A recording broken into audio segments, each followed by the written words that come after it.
Going live now. Intro music We're time. live. Boop. You want to secure your assets. We can crack the wallet. Oh, we've done it before. We've got rigs, character adversary, attribution mode. With our private keys combined. Building some kind of blockchain super weapon. There's just a number of vulnerabilities that are in the smart contracts. Math. It's probably secure. They all secretly mine cryptocurrency. What coin can I trust? Which one is cryptographically secure? Don't roll your own crypto. CoinSec podcast.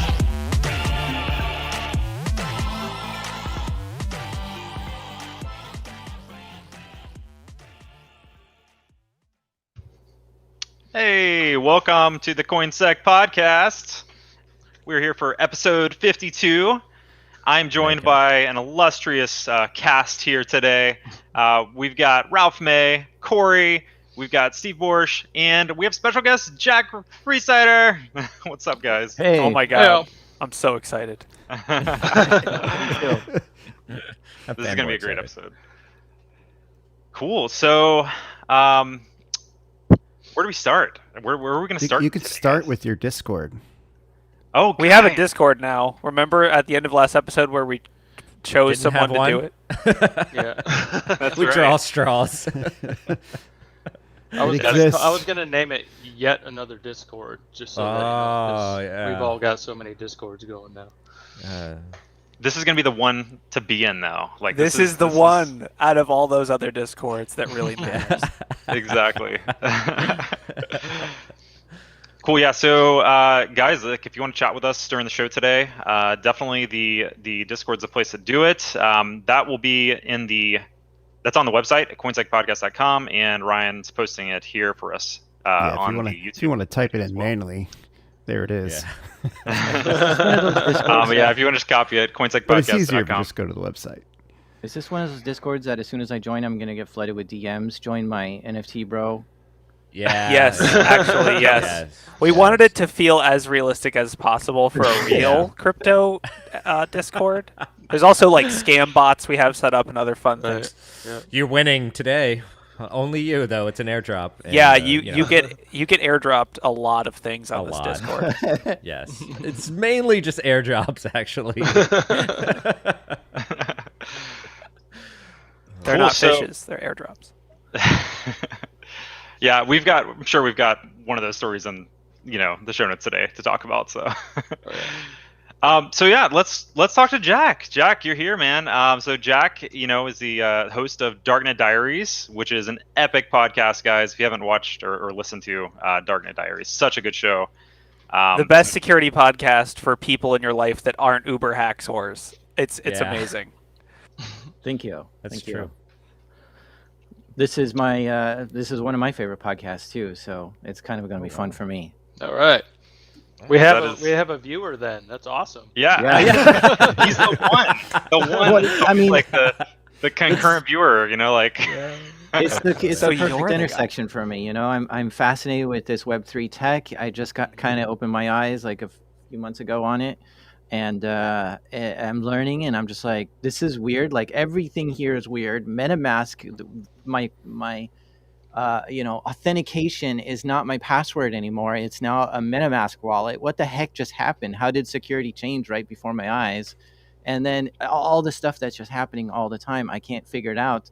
But I tuned into your show, and I'm just like, this makes sense. This is the lingo I understand, is security and hacking and all that. And if you explain NFTs to me in this lens, it all is like clicking. So this is such a great show to cross over. If it makes you feel better, we're trying to figure it out too. So Yeah, definitely. We do it live.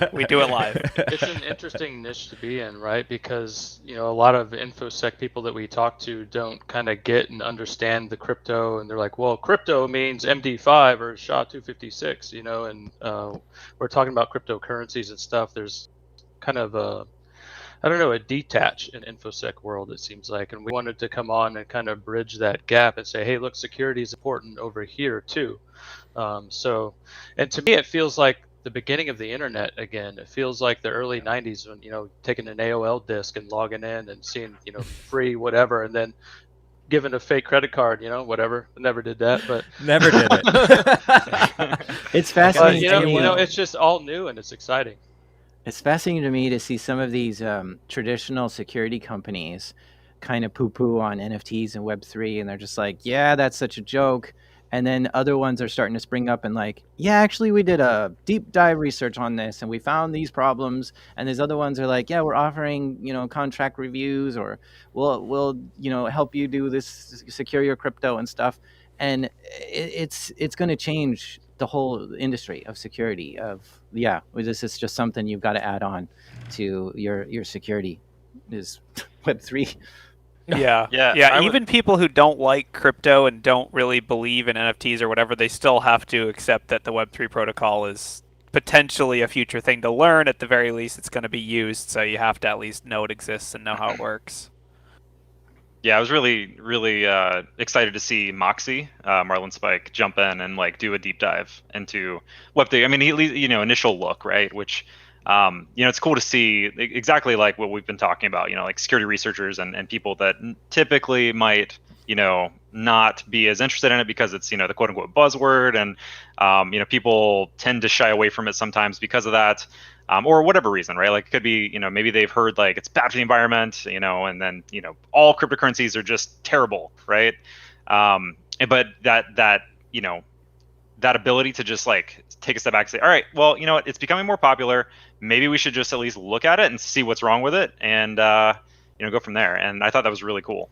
Yeah, the article the title I thought was misleading because he said first look at Web3. Mhm. It's not a first look. The guy has bought NFTs, launched his own. Then we're talking Moxie Marlin Spike here. Yeah. He launched a full NFT project. He then launched another website, a Web3 website, which lets you make your own NFTs. Then he launched another website which lets you buy NFTs and snipe them off of the market. And then he's like, "Let's take a first look at this." I'm like, "That's not a first look. You're a seasoned pro at this point. You've developed 4 projects in this space. And contracts. Like the guy is really deep into it, and it was really refreshing to see somebody with a deep look into it, with the knowledge set that he has. I mean, this is a guy who co-founded Signal and lots of other cryptography stuff in the past. It was a really refreshing read. Yeah.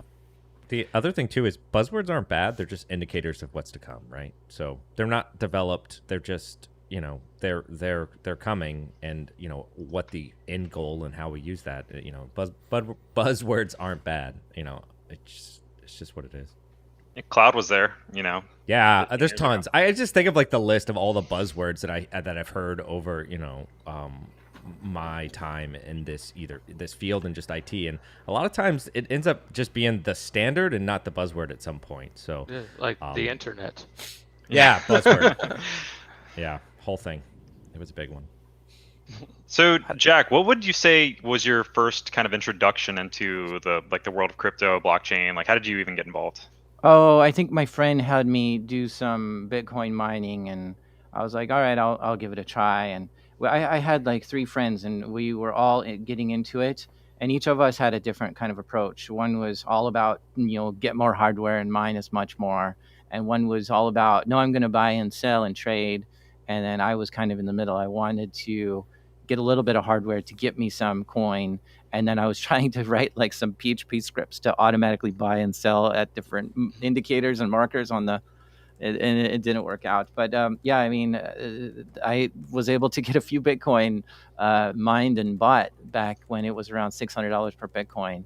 And that was something I just forgot about until it hit like $20,000 of Bitcoin. And then I was able to, I had my podcast going, and I quit my job and sold my Bitcoin to give me like a 3-month buffer to try to get this podcast like profitable. And so I think Bitcoin is a weird, it wasn't Lambos for me, but it was one of those things that allowed me to quit my job and switch to podcasting full time, which is a crazy origin story. So you can't say crypto's bad if it got us the Darknet Diaries podcast, right? Exactly. There you go. That's awesome. That's a good shirt. What's that? That'd be a good shirt. Bitcoin to podcast. That would be. So I know, Jack, we kind of talked a little bit about some topics that you wanted to talk about on the show. did you want to jump into the article that we had kind of talked about first, or? Yeah. So I have a story I want to bring you guys, and feel free to stop me anytime or ask questions because this is kind of a long rant, long story, but I thought you would find it interesting, and it's perfect for your show. So you ready for that? Let's do it. We're always ready. All right, so I think it was back on episode 44, you talked about a Coinbase breach. Well, it wasn't a breach. It was 6,000 customers of Coinbase were affected and got their money stolen. Yep, and I just posted that link in chat too. Yeah, and I mean, as I make my podcast, I get the weirdest people coming to me with stories, right? And it's, I mean, let me tell you, like this week, somebody showed me that they have cracked the private key to $1 billion Bitcoin wallet, and they don't know what to do with it, right? So there's all these like weird things people bring to me, and I'm just like, what? Whack.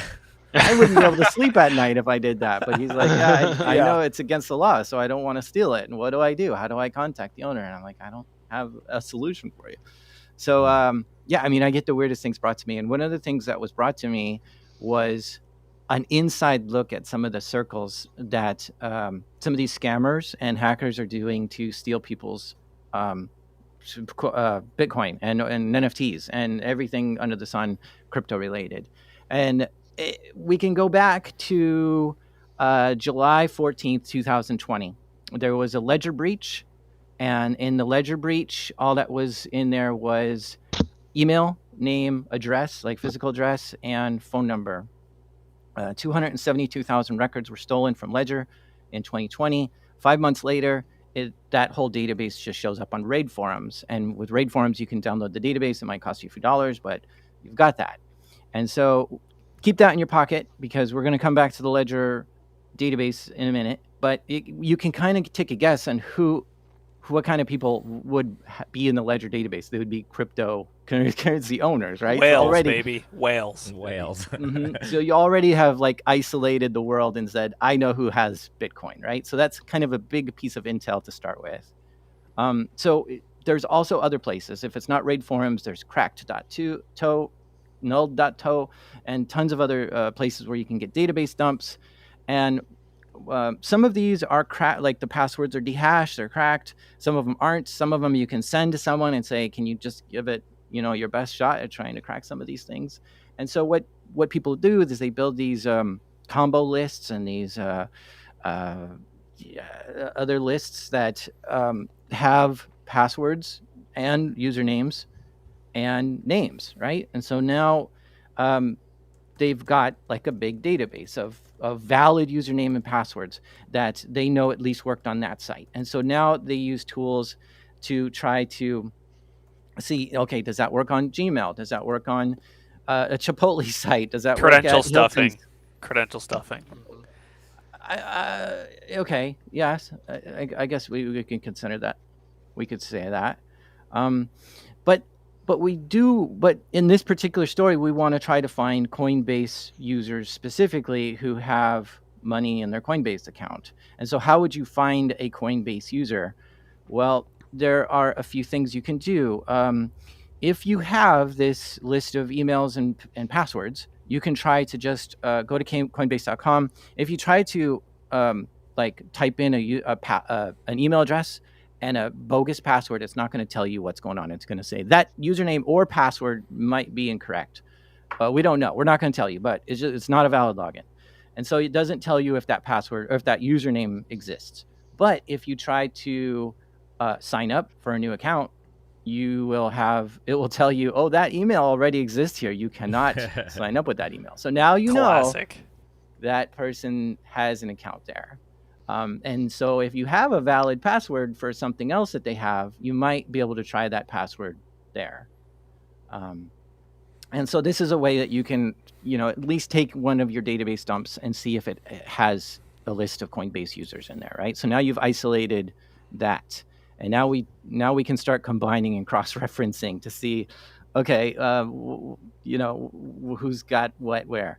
Well, it's a numbers game, right? You have a huge number of users. One of them could be valid. If they are, and they happen to have, like you said, $2 million in their Bitcoin or whatever, then it's not a lot of work to get, you're playing the numbers game. Yeah, and so there are some other weird ways that happen. For instance, if you go, like, you just need the little bit of information to get you a little bit further along in this game, right? So if you type in a valid username and password on Coinbase, it will then tell you, okay, what's the two-factor code?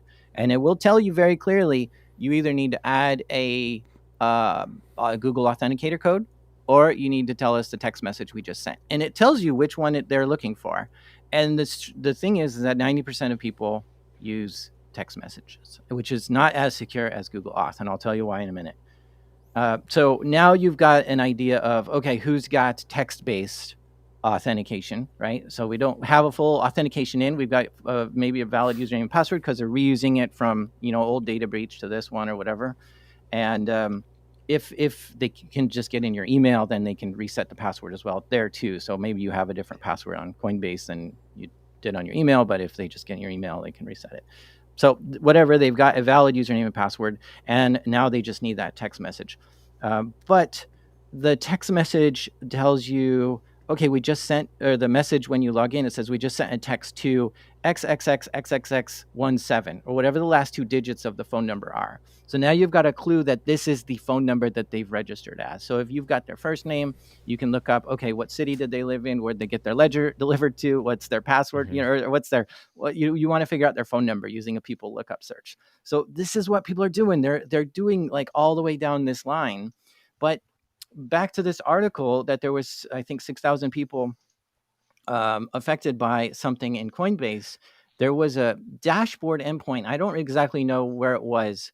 However, there was a way that if you had a valid username and password, you could log into some way. I don't know if it was an API or something on Pro Coinbase or somewhere. There was a way to do it that would just show you the balance. And it wouldn't let you authenticate all the way in to where you can move the currency around, but you could see the balance. And so now if you've combined this list of database dumps, find valid logins, find who's got text-based messaging, two-factor authentication, and now you know exactly how much money these accounts have in it. Now you've got a ultra specific way to, you exactly have who to account. Yeah, you have a prioritized list of targets. Yes. And there's whole groups on Discord, on Telegram, on forums that are just focused on this, and they're trading these lists of, oh, I found a person with $100,000 on Coinbase or whatever. And of course, they're also scraping things like people who are boasting about it on Instagram and stuff. Check out my Coinbase account, man. It's rocking. And there's people show off their Bitcoin all the time on social media. So that's another way. So now it just comes down to SIM swapping the person. And so you have their phone number, you have everything.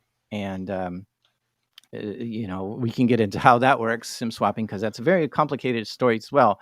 But that's kind of where we are. So the vulnerability was Coinbase said, yeah, you shouldn't be able to see your balance without fully logging in. And I believe that's what they admitted to was a fault of theirs. And what's interesting about this story is that they reimbursed the people who were hit by this. Right. So that's so interesting. I think the most interesting thing is that I think we speculated wildly about what could have been, and we were pretty close to the mark.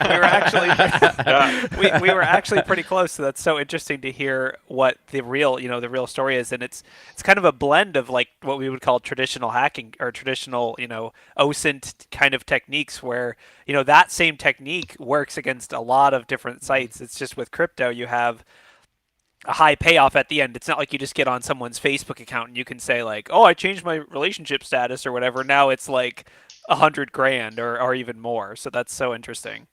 Yeah, and these little thieves, and I say little because I think a lot of them are teenagers, is they know like Coinbase really well, to the point where they understand that you can maybe deposit or withdraw more on Coinbase Pro instead of just regular Coinbase. So as soon as they get into Coinbase, they'll push it all to Coinbase Pro and then try to drain it out. And if they can, if it's still too much, because I think there's like still a limit of $20,000 or $40,000 a day, they have exploits. There's a current exploit where they can figure out a way to almost like DDoS the system with tiny transactions. I don't really understand the specifics, but it confuses the system of like, okay, we can just send a big transaction out of here and you can drain over the limit for people. And so maybe there was a vulnerability that they found as well. The Coinbase identified that this was happening. I don't know if that's still valid or not, but yeah, I think that's level of detail these people are getting into. That's kind of funny though, because like that's like the all right, so that's like a logic flaw, right? And that logic flaw is something that nobody would ever traditionally try, because I wouldn't do that on my account to like bypass the thing. I would just send an email and say, hey, can I, allow me to send more, blah blah blah, right? Like, and the only way you would ever do that is if you're doing some malicious action. But the developers never would have thought that somebody would do 4,000 transactions at smaller things, and then how would the system respond? That's but you only get to do that when what do you call it? You only get to do that when you hack an account. So yeah, so I have a couple thoughts there. I actually was curious, with the logins, right? Like, is there like a new login notification that happens on Coinbase? Like, that's one thing.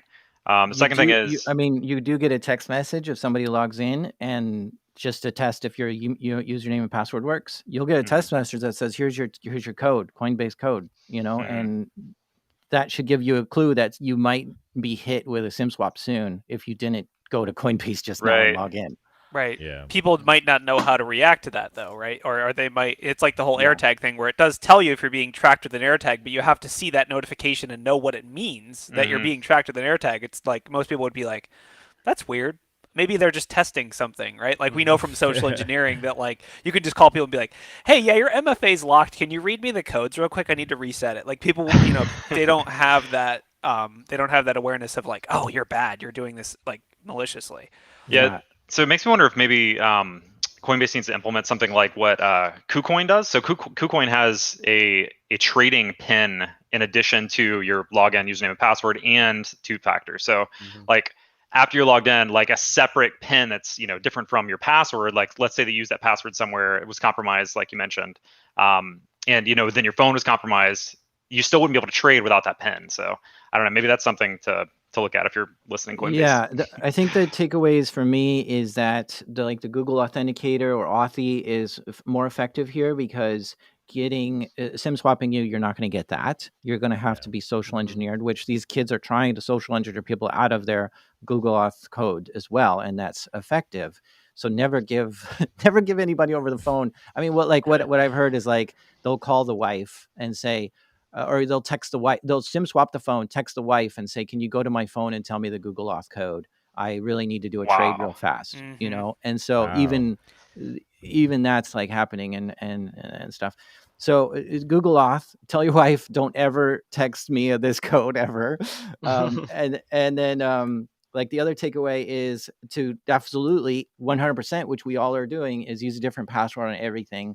Because if they can find your valid password is where they're going to really be effective. And if they can't figure that out, and if they can't get into your email address, then they're not going to get to this level here. And so reuse passwords is still a major issue. And that's where, and this is the weird thing, is like 6,000 people are hit with this at Coinbase.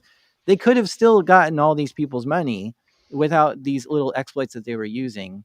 So with social engineering, yeah. I mean, I think we know that teenagers are really good at social engineering. That's been documented many times. I mean, on many hacks, there was that kid that social engineered Twitter or whatever. But yeah, I mean, I would say also like it shows this single story shows the downside and the upside of like a centralized wallet, right? It's like on one hand, well, they did get their money stolen, but on the other hand, they got it back. Because, like if you're using a hardware wallet, you'd have to sign the transaction. The wife or whoever would have to go plug in the hardware wallet, type in the PIN or whatever, then sign the transaction, right? Which is like, is that going to happen? Probably not. But they did get their money back. So I guess, it isn't all bad. I mean, Coinbase is one of the larger exchanges here in the U.S., and I can't imagine that they don't have insurance, and I also can't imagine that they don't have a policy around this, because at the end of the day, like legally, let's say somebody stole $2 million from someone else, right? There's a lot of like legal incentive to sue Coinbase for negligence in that case, right? Well, and reputationally. Yeah, right? reputationally, yeah, I can't store big money there. I mean, so there's probably like a lot of incentive for them to financially reimburse these people, right, regardless of how that attack happened. So Yeah, I'm happy that if they're admitting that there was a security issue on their end, that they'll reimburse it. But I can't imagine them saying, "Yeah, you lost your keys. Not our problem." Not keys. They don't have keys on Coinbase. But if you got social engineered out of your money, do you think they would reimburse you? I don't know. Yeah, I don't think so. Yeah. I mean, maybe though. I mean, it is. I will say, especially if you're a person with a big following, if Kim Kardashian is like, Coinbase, you suck. I got social engineered and it's your fault. Like that could cost them more than whatever she lost. I don't know. Yeah, she's into NFTs. She loves them. Oh, we'll talk about that in the later in the episode. Actually, she gets sued later in the episode. Spoiler alert. All right. So, Jack, that was awesome. Do you want to go through the news with us? Yeah, absolutely. Cool. All right. Awesome. Let's do it. So the first story for today, I think this is really cool. So, we hear about exploits all the time. We hear about, various protocols getting just drained of funds. This is actually one where Bug Bounty helped secure a protocol, and they paid out $1 million. So this first story, Notional, they received a critical bug report from a white hat, and they disabled the affected code in less than an hour. So apparently it wasn't something that was used very much, but the affected method is called enable bitmap currency, which was not accessible via the Notional user interface, could only be called directly. And it's currently disabled. The method enables an account to utilize a different portfolio structure than normal. So to kind of walk through the steps of this attack, an attacker would first enable their bitmap currency on their account, for example, ETH. They would then deposit a second currency into their account, for example, DAI. At this point, the system would recognize that a free collateral check would need to inspect both ETH and DAI assets and balances. They would then call that vulnerable enable bitmap for account a second time, switching their bitmap currency to DAI, and then due to a logic error, this would result in the system believing that it would have to check DAI twice in free collateral. At this point, the attacker could borrow in significant amounts, not insignificant, without sufficient collateral, giving them the ability to drain funds. Now, the thing that I thought was so amazing about this was the code was not in use, and this was not a feature that was enabled for any users, yet it was still $1 million bug payout, which is amazing, because like whenever you do a pen test on a company and they're like, oh, please don't test our dev environment and our backup environment and all these other things we don't want you to test. Like, look at this story here. Yeah. Something was going on here that this was worth $1 million to them, and it wasn't even production code. Yeah, I mean, we've talked about this recently, but with Microsoft, I mean, they're just getting their 0 days dropped on GitHub now because that's how bad their bug bounty payload is. They pay out so little, and their bug bounty process is so difficult that people are just like, GitHub. So it really does show it. Like, crypto is setting the example here, I think, and this isn't even the biggest bug bounty payout we've seen, but it's awesome. Well, it's the second biggest. Yeah, well, that's true. But it is awesome. I think everyone in traditional security, like the big companies, should be adopting these levels, because it does incentivize. Like, if you're a bug hunter, you're going to be only focused on crypto right now, right? You can make way more than you could finding Microsoft 0 days. But yeah. So the other thing to note here is the actual code that was vulnerable was present in 3 separate security audits. So. Ooh. They had this code audited before. They also submitted for formal verification, and that affected code was also explicitly designed to detect this particular vulnerability, and it didn't find it. So you're telling me I can just go read VulnScan reports and make $1 million? Oh God, I hate myself. Well, so it wasn't there though. That's the thing. They didn't report it. That's so weird. Yeah, so this was the vulnerable code was there, but they didn't find this particular issue. Oh, you're saying it was the code was there, but the vulnerability wasn't discovered. I got exactly. Well, Yeah. Bo, as we know, if this doesn't show up in your Nessus report, it doesn't exist, right? Not a finding. Oh Right. yeah, exactly. Of course not. Yeah, your automated scanner doesn't detect it, then it's not going to be there. Well, Yeah, that makes that- me wonder if they can pass this bug bounty, like $1 million that they paid, over to the verification group that verified this and say, hey, you missed this, you owe us $1 million. That would be. I will say. So it says that. So I guess Certora was the group that did the formal verification. That they're going to issue a report detailing why that check did not work as intended. So apparently they went to them and asked. I don't know if they asked for money or not, but I'll tell you what. I will bet money that Vuln firm never pays a dime. Yeah.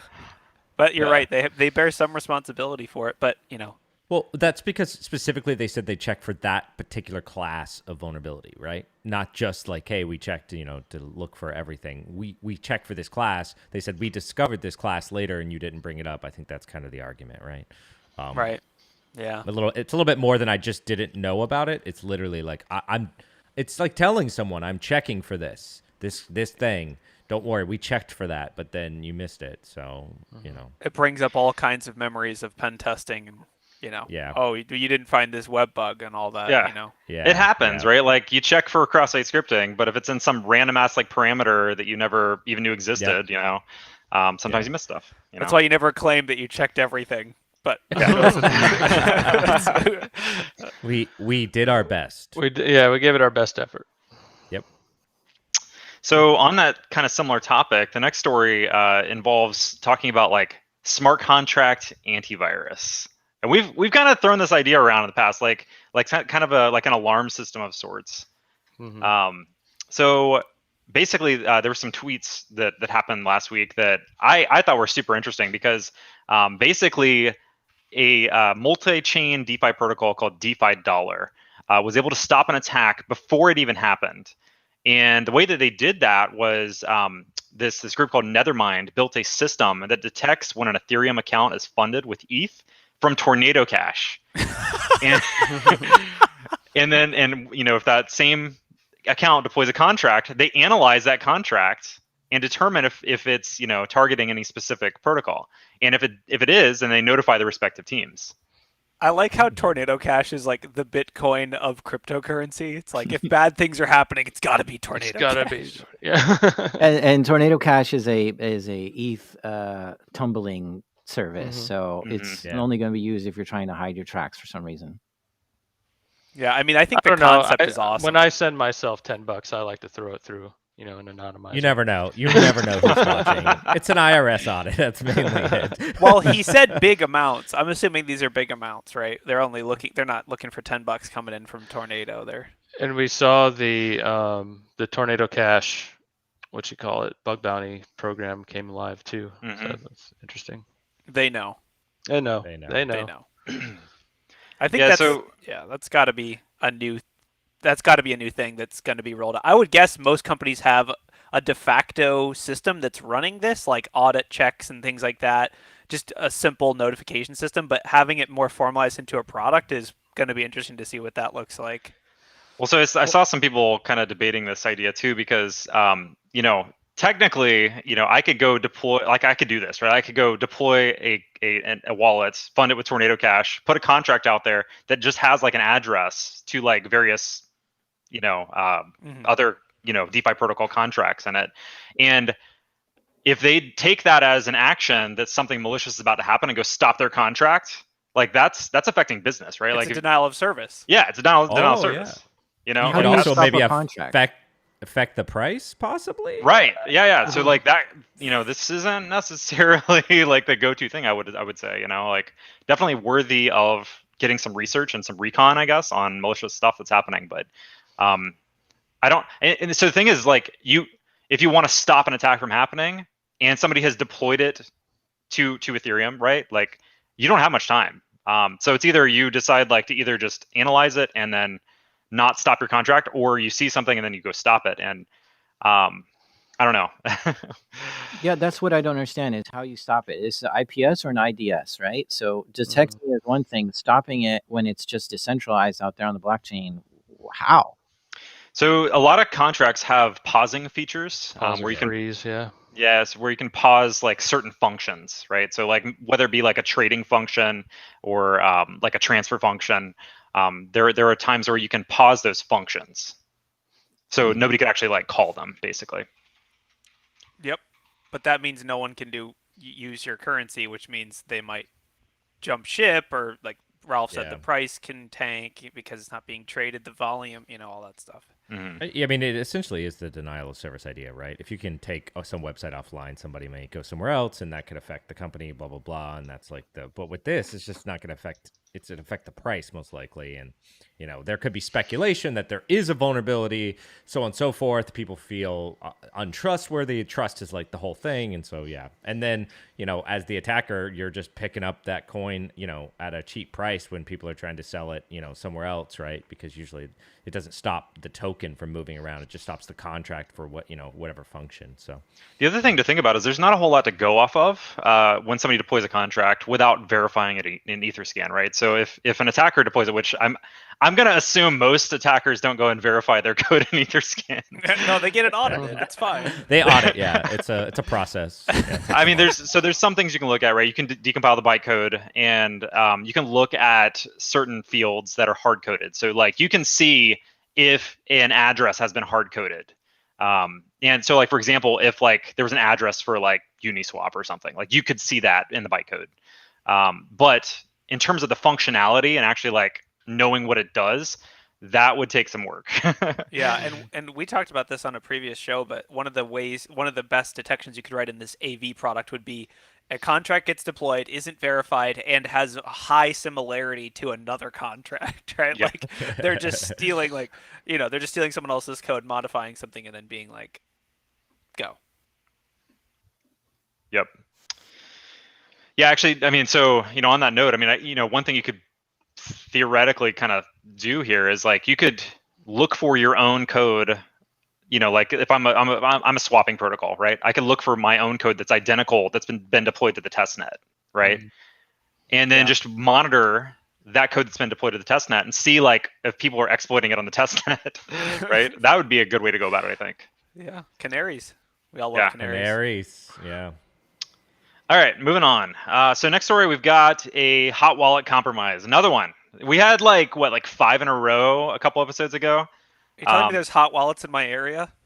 Uh-oh. LCX, Liechtenstein-based crypto exchange, has confirmed the compromise of one of its hot wallets after temporarily suspending all deposits and withdrawals on the platform.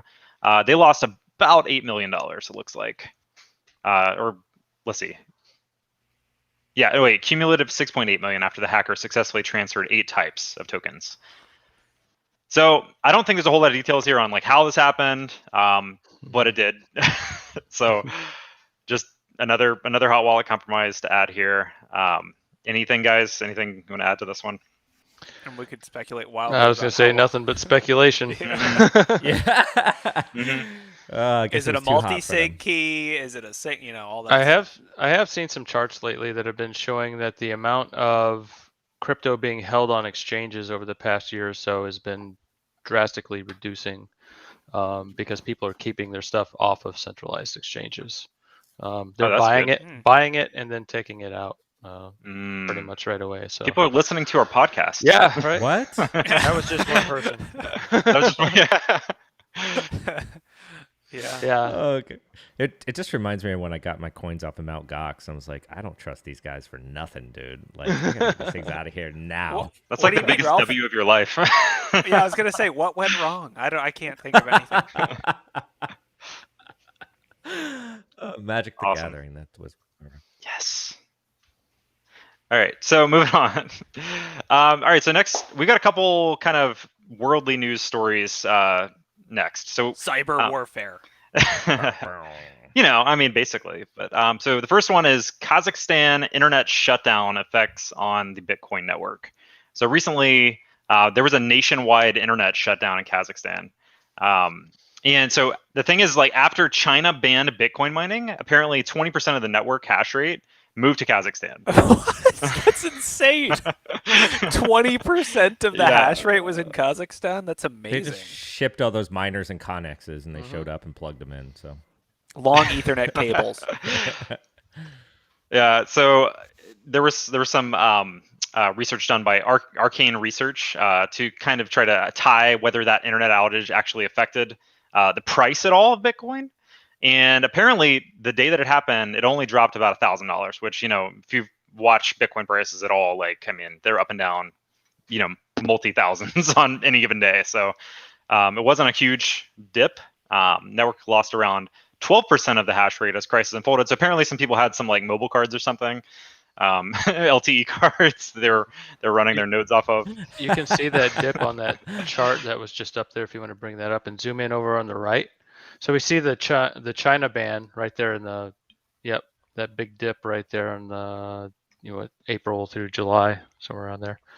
So we lost a lot of hash rate and then recovered pretty much fully from that. And there's a spike then there at the end or around January that drops sharply. That's the Kazakhstan drop. And then you can see we've recovered from that since too.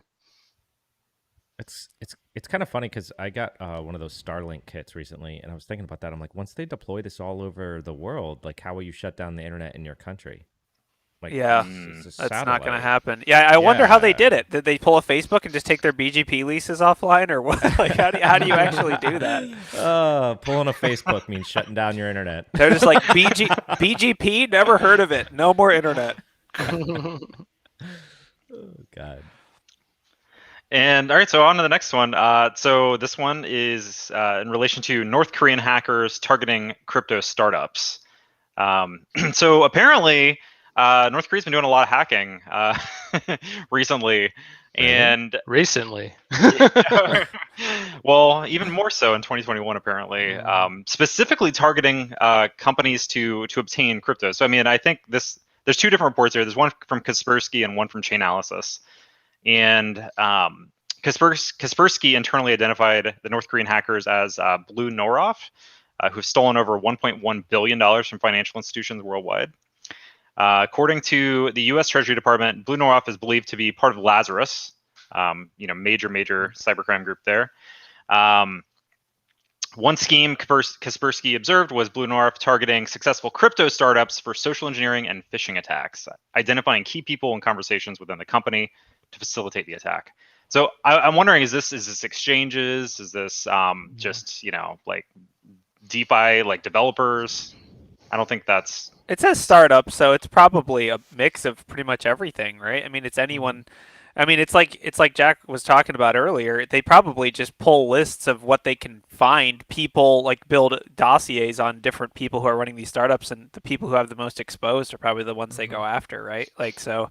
But I mean, I could see them targeting DeFi because it's easier to drain, and I guess. But I mean, maybe that's all the hot wallet compromises we've seen.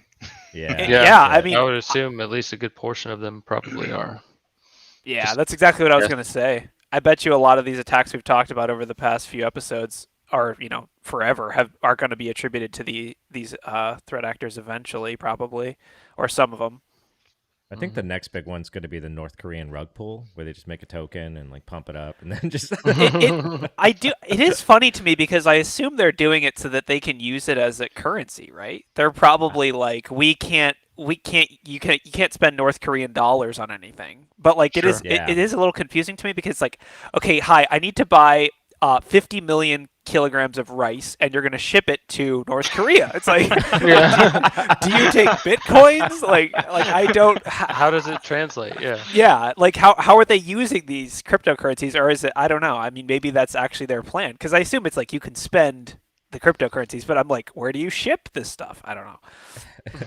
So North Korea is no stranger to cryptocurrency thefts. The Bangladesh bank heist, they've tried to do the Swift banking, heist.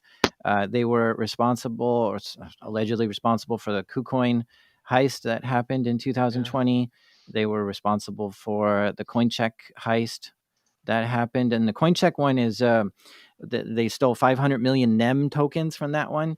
and that was worth $1 each. So that's $500 million in a crypto heist. And following that one, I was trying to see where to go. Like, what's North Korea's wallet address? Yeah. And, they switched it to Monero, and then cycled it through on that somehow and got it back to them. I don't understand really, but it's really hard to trace. Like they're good at hiding it. So in that, I was gonna say, in that Chainalysis link that's in the show notes, they actually have some of the current laundering process steps that I guess they take that Chainalysis has at least monitored. And so it's basically they get like some ERC20 tokens and altcoins, they swap it for ETH via some DEX, some decentralized site. There it is. Yeah. They mix the Ether probably with Tornado Cash. They didn't swap it for Bitcoin via a DEX, so this is where I'm really curious. Like, how do they know, right? Like that this is the same, same coins, right? Like, I guess maybe it's all happening quickly, and they're just kind of watching like large funds getting mixed. So the Bitcoin gets mixed. Mixed Bitcoin is then consolidated into new wallets. Bitcoin is sent to a deposit address at crypto to fiat exchanges based in Asia. Yeah. So. Man, I feel bad for DeFi people in crypto. That's got to be a lot of work tracing all that down. And then you can't do anything about it, right? They pay taxes. If you're a crypto startup and you gotta keep this in the back of your head of like, North Korea will be coming to our site and they'll be looking, and they have a nation state arsenal right in their pocket. And that this is so successful for them. I mean, what's the number here? They stole $2 billion worth of crypto in the last 5 years. It's so successful to them that they're not going to stop, and nobody's stopping them. There's no country going in and saying, "Okay, you got to cut this out, man. You're hitting just some cyber bros here, and it's not allowed." There's cyber bros. Yeah, it's legal it's legal in North Korea. Right. Yeah. So who's gonna police it? Yeah. So just to know that you're going to be attacked by nation state attackers and your crypto is wild. It's so wild. Here's what you do: set up a geolocation alert. If your website gets visited by anyone from North Korea, just turn off your smart contract for 20. No, I'm just kidding. Don't do that. I was just kidding. Everyone can get proxies. It's not that hard, but it would be funny. It would be funny to have like a company-wide email that goes out. We just got hit by North Korea. Everyone, be on your A game. Yeah, right. Hopefully, they're not using your password from the MyFitnessPal breach. Make sure you change that. They do actually fly their hackers out to other countries and do stuff from there, such as India, and get them in a hotel there, and then just do the whole thing from there, and then flying back. Yep. I mean, that's much more cost expensive than a VPN. Cost more effective than a VPN, right? Yeah, you pay by the gig on VPNs. Hotel Wi-Fi is free. Yeah, no, we're flying the whole team. It'll be fun. They don't have They have an ISDA connection to North Korea. It's not like they can VPN over. Yeah, that's the one reason to be a North Korean hacker. You get to eat when you're in other countries. I think they're waiting for Starlink too. They're waiting. Yeah. Well, that'll be interesting to see if Starlink does get rolled out. Like, I assume Kazakhstan, as an example, would be like, no, we're not allowing this in our country. Yeah, right. Like, you cannot import these, right? I assume. But what if one ends up there? Will it work? Yeah. You know, like if one happens to appear, will it work? We shall find out one day in the future. Elon will tell us. Don't worry. Elon will tell us. It'll be a tweet. Yeah, and on that note, with like satellites, I mean, so there's already been like Bitcoin node satellite products created. So Blockstream has one where basically you are connected to the Bitcoin network over satellite, right? So even if you don't have internet, you can sync the blockchain. That's kind of cool, you know.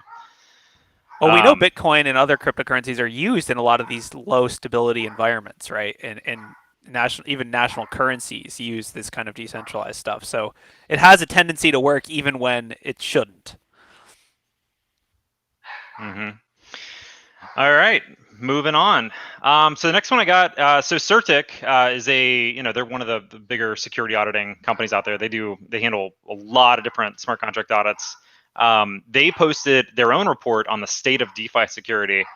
So I didn't want to like go through the whole thing. I just wanted to kind of call it out here that there is this report out there, and the main thing, like the main gist of it that I kind of get from this report, is that centralization issues are really like the most common attack vector. So apparently, $1.3 billion was exploited via like centralized issues, like hot wallets, like we just talked about. Yeah, 2021 was the year of the DEX. It was. I mean, there was so much draining. It's a cool report, though. Go read it. Yeah, definitely. Just to, to at least skim through it, get an idea of some of the security issues that are around.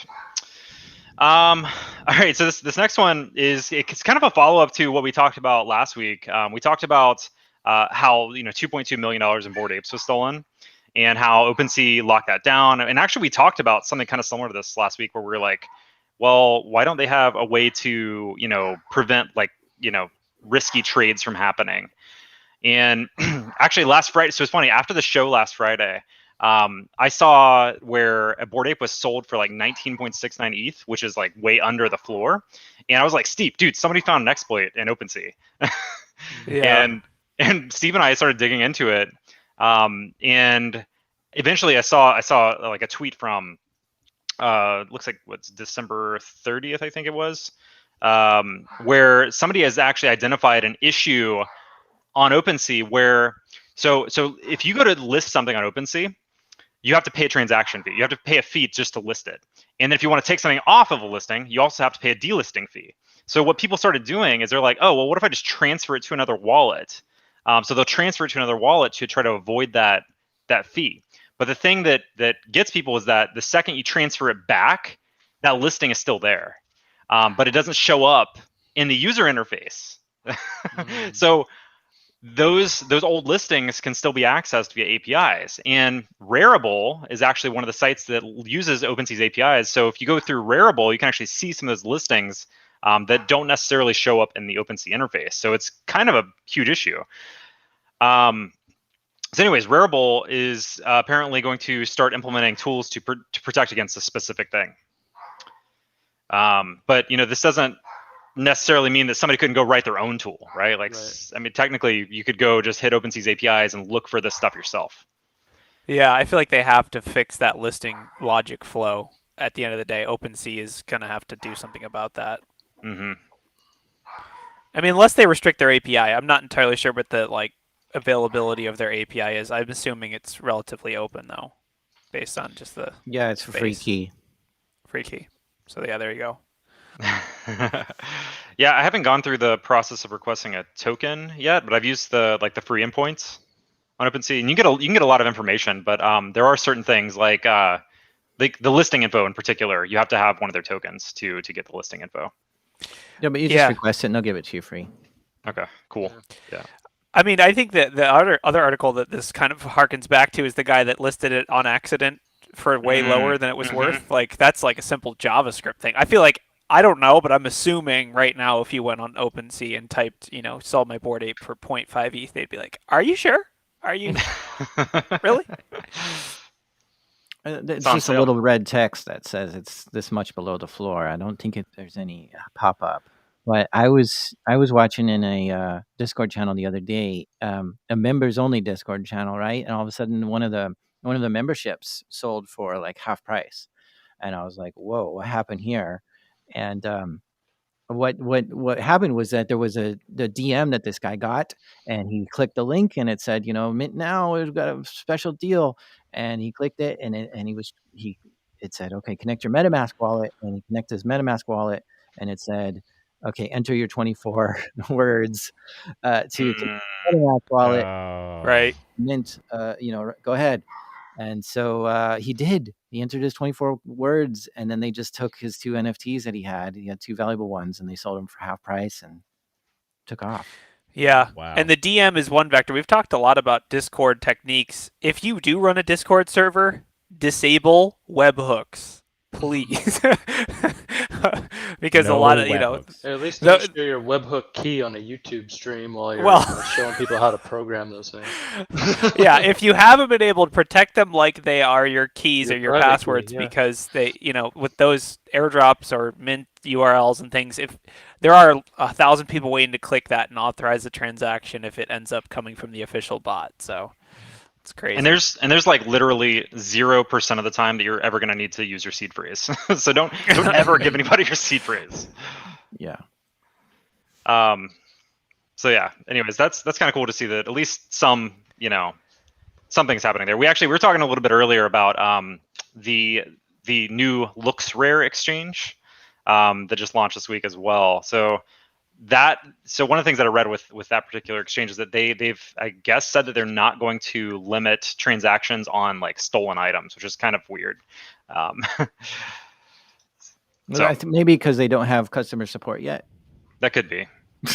Yeah, it's supposed to be decentralized, so it's decentralized. All the good and bad that comes with that. I mean, it's kind of a theme in this show, especially, is like we started with this completely decentralized thing, and then we're slowly building centralized features back into it over time. We're like, oh, well, should we be listing this or that? Yeah. Yeah, it's just funny. Like, I mean, it's I guess libertarians are crying in their sleep now, but well, I don't know if you've hung out on the like OpenSea Discord, but there's just constant flow of, oh my god, my account was hacked, please freeze my account, don't let anybody trade, right? And there's like 2 people hanging out in there from OpenSea that don't have the authority to actually do that, and they're busy with like some other DMs that they're dealing with.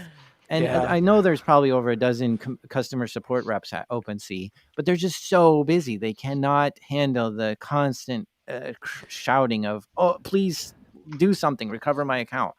And half of it's not even their problem, right? Half of it's something else that happened.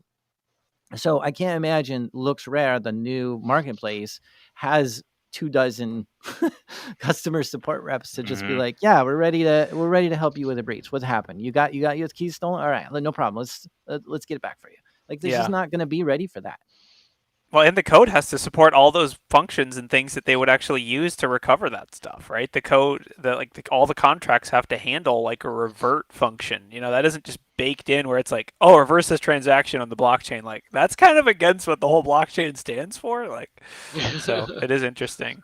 A lot of intermediaries. I'm going to predict that in the next few months, we're going to see some major security issues on Looks Rare, not because I have any knowledge of their code, but because it's just such a valuable space to be hitting and getting stuff out of. I mean, if you can get someone to list their item for half price just through some sort of API or send, like there was a vulnerability you talked about on this show where you could get a NFT sent to you and it has some sort of JavaScript in it, and it was exploiting something in OpenSea to make somebody connect their MetaMask wallet in a way that they shouldn't have, which then allowed somebody to just take this money out of their MetaMask wallet. So what is the JavaScript? I mean, a lot of these NFTs have JavaScript in them. What is the JavaScript that's allowed to be displayed to the user on Looks Rare? Did they go through all of those possible scenarios of what's going to happen that could possibly go wrong? No, because they're brand new to the space and they don't know all the problems that OpenSea has hit so far. And so I think that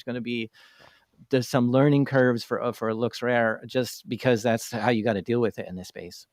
Yeah, that's probably an accurate prediction.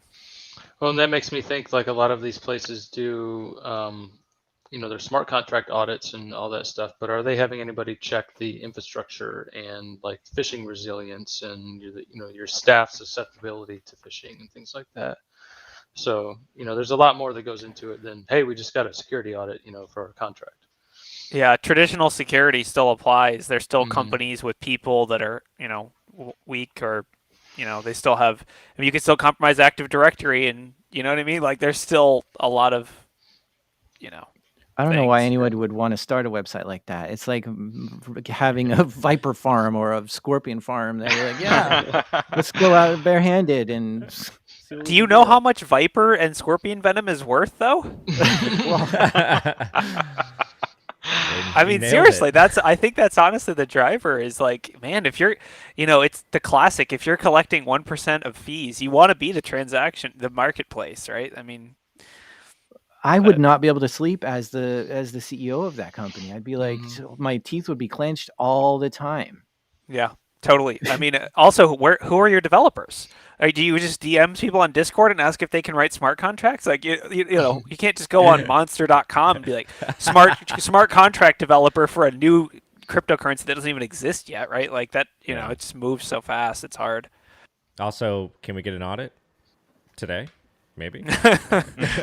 We already got audited, dude. It was a year ago. It's fine. Oh yeah, we're good. We'll worry about security afterwards. We don't need to worry about that. Yeah, We need minimum viable product. That actually makes me wonder. We should look to see if they have a bug bounty program. I'm curious if they've decided that or not. Looks rare. Yeah. That's a good question. All right, moving on. So next story. This is one that you sent me, Jack, around Kim Kardashian, Floyd Mayweather Jr. sued an alleged crypto scam. So this is kind of interesting. When I went to the Bitcoin conference last year, I sent Jack this video last night. Basically, like Floyd Mayweather, he kind of seemed a bit out of place in that crowd. And, in this case, he's actually being sued because, the article says, the company's executives collaborating with several celebrity promoters made false or misleading statements to investors about Ethereum Max through social media advertisements and other promotional activities, and disguised their control over Ethereum Max and a significant percent of the EMAX tokens that were available for public trading during the relevant period. So, wait. Are you telling me that you can be liable for being a promotion, like marketing a product that is malicious, like fraudulent? Is that a thing? This is the thing I'm really struggling with. This is the thing I'm really worried about. Is Floyd Mayweather had on his trunks? It wrote EtherMax on his trunks when he fought against whatever that knucklehead is. Logan Paul.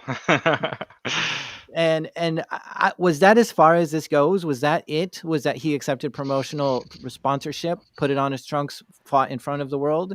Right. Or did he actually go and say, actually, this is the numbers that we have in the EtherMax vault, and that was misleading? Like because I have sponsors on my show, and if one of those sponsors becomes something not good, am I liable because I accepted sponsorship? Like what exactly is I didn't read the story so much. So they're basically saying that they promoted their activities enough to then offload their tolls or offload their EMAX tokens. So they're basically saying they pumped it and then dumped it. I'm going to make a wild speculative prediction and say that there is no way these lawsuits go through. Because if you think about it, that's like Cheerios paying me to say I like Cheerios, and then turns out that they are bad for you, and like, oh, it's my fault they're bad for you. Like, there's think about it. This would have happened 1,000 times over the years. Think about all the products that celebrities have promoted over the years that have been totally bunk or totally, even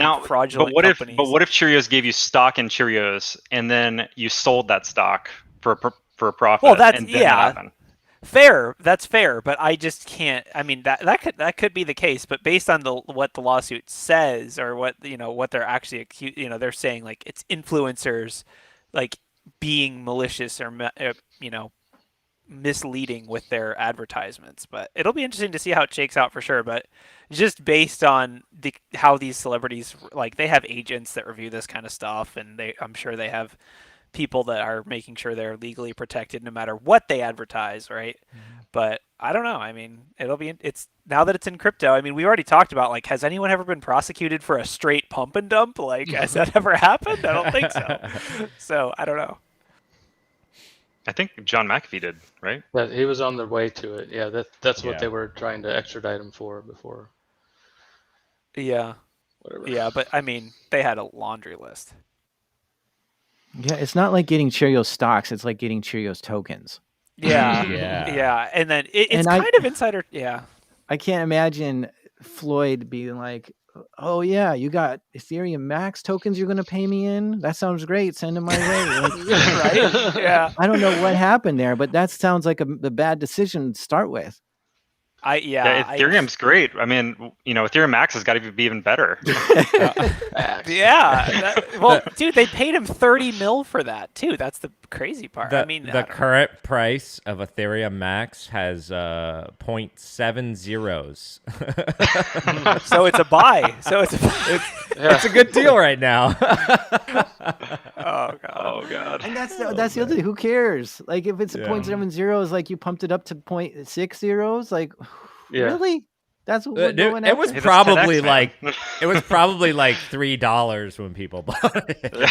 Just looking at it from a common sense approach, if celebrities could be held accountable for people doing stupid things, we wouldn't have celebrities. Like there's no way that a celebrity could be held accountable. I mean, think about there's so many examples of a celebrity endorsing, oh, I have my new gin, my new vodka, I have this, I have that. Like, oh, well, I got drunk on your vodka. You're going to get sued now, right? Like, I think the big thing is if they knew it was a scam and they were profiting from that scam. I think if you could prove that. But in a lot of cases, celebrities are just selling their celebrity status for a set price. They don't care, like what he said, you don't care what he wears on his trunk as long as you give me the 30 million. I don't care what your company does. I don't believe in it. I'm just telling I'll wear it for $30 million. Yeah. It'll definitely be interesting to see how this lawsuit plays out. I mean, we've joked about it before, but I guess a couple of years from now is where we'll hit the level where the judges in the lawsuit understand the first basics of what cryptocurrency is, based on how the Google versus Oracle trials went. It's like 2 years later. So what is code? I think I understand. Code is law. Code is law. Oh, get out. Yeah, code is law. Yeah, okay. So this pump and dump was legal then. That's right, it's code. That's right, it was code. All right, moving on. We've got 2 more stories for today, guys. All right, so the next one is around a site called Fees.wtf and the token launch that they did. So Fees.wtf it's actually a site that I've used a few times, where basically you go to the site and it will tell you how much gas you've spent in transaction fees, which it's terrifying. Depressing. It's really depressing. But anyways, they decided to launch a token and airdrop, quote unquote, airdrop that to you based off of how much gas you've spent within your wallet, right? Like, so within that specific account. And the token drop was like a nightmare. It was like, it just went very, very poorly. So essentially, users were supposed to be able to claim these WTF tokens as well as a wrecked non-fungible token for 0.01 ETH, which that alone is a little bit different than a lot of the other airdrops that I've seen out there, where you have to actually pay for the airdrops. It's not really an airdrop if you have to pay for it, right? I don't know. Anyways. Yeah, I think that's the first red flag. If it wasn't a site that I had already used before, I'd be like, turn around, go back. But because Fees.wtf already, like you said, we've used it, it's okay, we know this place, then okay. Let's see if we can get our airdrop. Isn't it even an airdrop anymore if you have to pay for it? Right. No. Like you're buying the tokens at that point just for set fee. So anyways, last night is when they actually went live with the drop, and what happened is immediately the liquidity pool was drained, like the second that they went live with it. And so you have all these people that had gone to claim these WTF tokens, and they had no ability to sell them because there was no liquidity in the liquidity pool. And so how that happened is basically a bot, a MEV bot, ran off with 58 ETH, or approximately $180,000, by basically front running a few different transactions and performing what's known as like a sandwich attack. So the idea there is basically the liquidity pool is how DeFi protocols operate. Like that's where if we have a set of coins like ETH and WTF, like there should be an equal amount of both within that pool. That way there's liquidity on either side. If somebody wants to buy WTF, there has to be ETH to buy that with, and it creates this kind of balance. So the liquidity pool participants earn a percentage of the transaction fees collected by the DeFi protocol in exchange for the liquidity they provided. And basically, some bots decided to drain this pool. One went in and purchased 2,211.45 WTF from the pool for 2 ETH. This caused the price of WTF to spike, and the other bots who went in to purchase fractions of the remaining 0.01 WTF paid more and more. During that chaos, one operator struck. They sent 2 transactions. The first was to buy a small, tiny bit of WTF, which at the time was worth 10 ETH. And then at that point, the wrapped ETH and WTF pair had accumulated dozens of ETH in purchases from bots with almost no WTF left in the pool, meaning that selling any amount of WTF would be massively profitable. And then the operator sent an ultra fast transaction at 3,000 Gwei, which that's very, very expensive.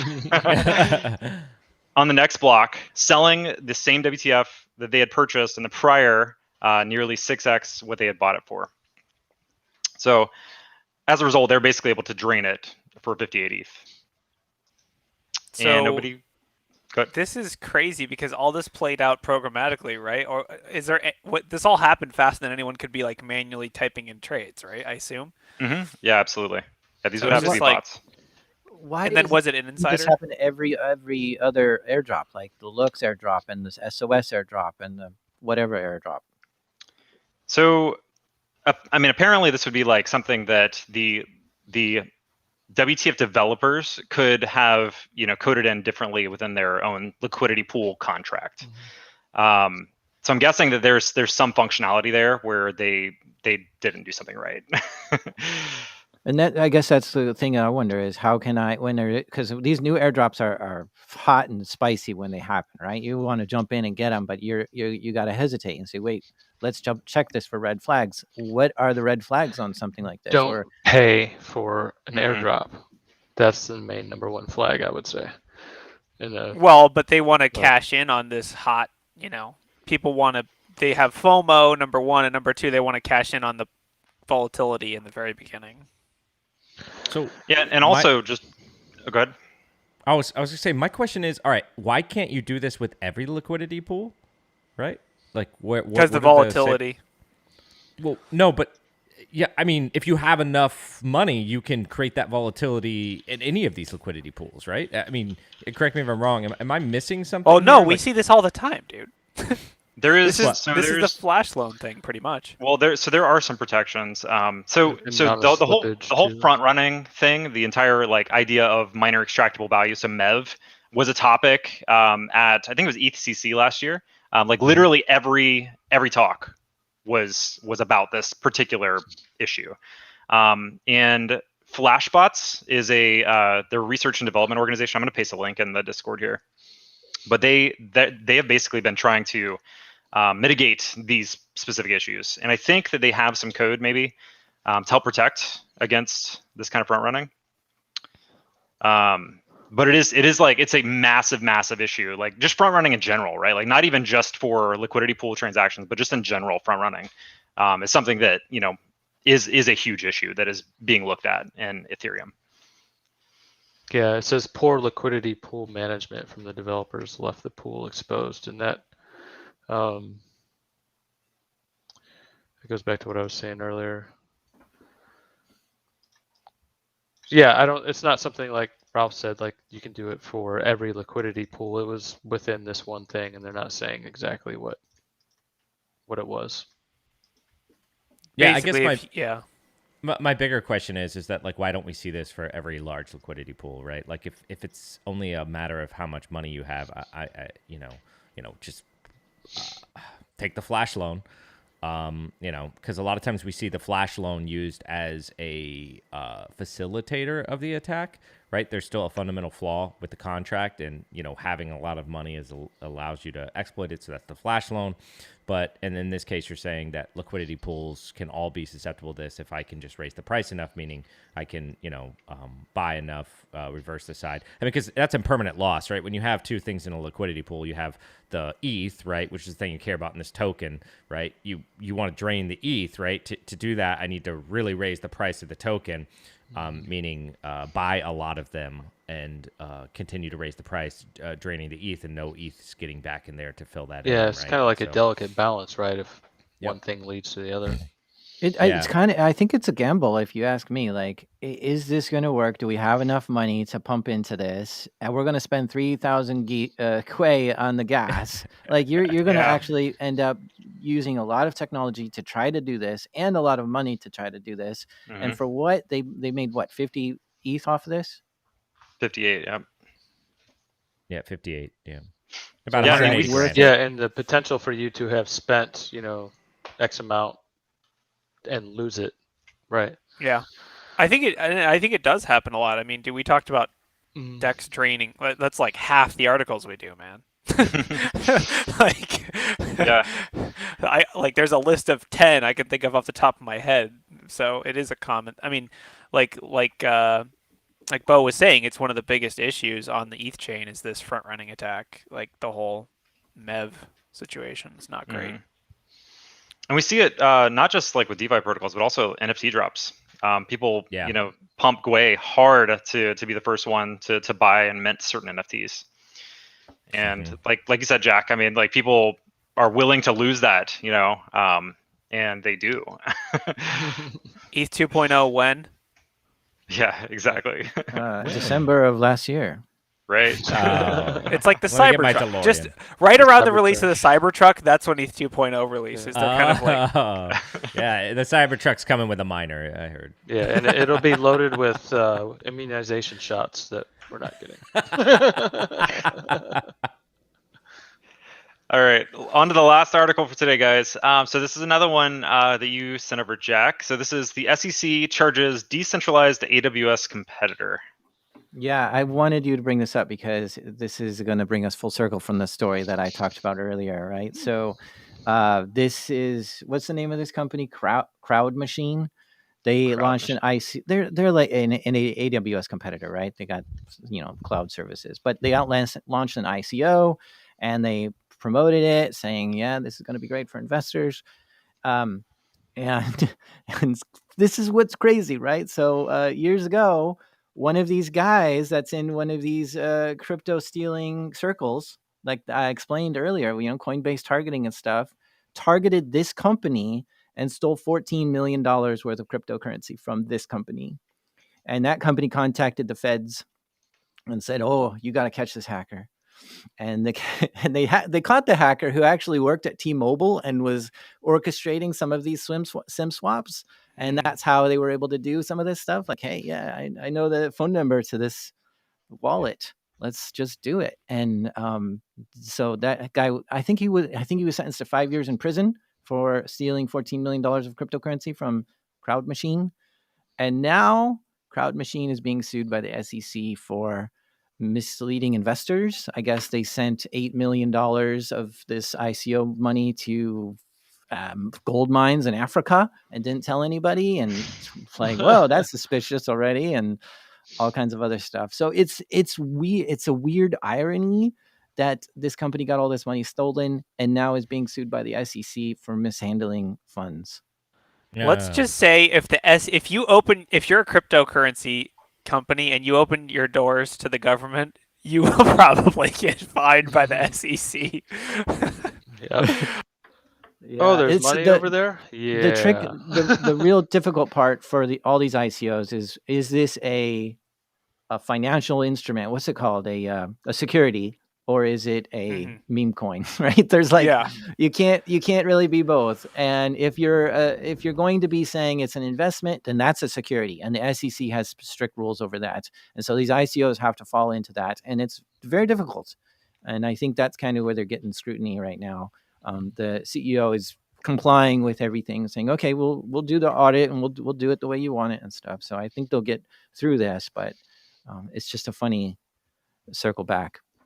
Yeah, I mean, it makes sense. It's like, while we're in here, hold on, let's look at, oh my God, what the hell is this? You guys got this going on and this? Like, wow, I didn't, I got to report this. I'm sorry. Like, that's super shady, though. Gold mines in South Africa? Come on. Well, dude, mining, it goes hand in hand. Crypto mining, real life mining. Come on. You got. They're like a cloud company. Like, how is that? Yeah, So- I agree. I mean, it's Yeah, I mean, so every time I hear like cloud company, and it's not like one of the major cloud companies. So I've pen tested a couple like random companies that are cloud computing companies, and it's literally like VMware on the backside with just like some VMs. I'm surprised it isn't Zen, dude. I remember Zen. Yeah. But yeah, Oh my I mean, God. I will say it is funny just to conceptualize. Let's say that you are one of these crypto companies that has done an ICO. How do you pull or tell your investors that you're like, what do you do? Ask like, click here to say yes to investing in a gold mine. Like, how do you pull your investors in the first place? How do you even tell them? Like, you don't even necessarily know who they are, how to contact them. Like, it's such a fraught like problem. It'll be interesting to see how the lawsuit plays out because it's like, okay, how do we ask our investors? What does that even look like? KYC, I guess, right? In this case, there was no anything. There was no anything, right? No blog post, no mention. Like you didn't do any due diligence of here. Let's tell you we're going to be investing in a gold mine, and the investments of those gold mines produce zero profit. Mm-hmm. So it's clearly just like a either embezzlement or like totally just siphoning money to their friends or whatever. Yeah. It I guess supposedly too in the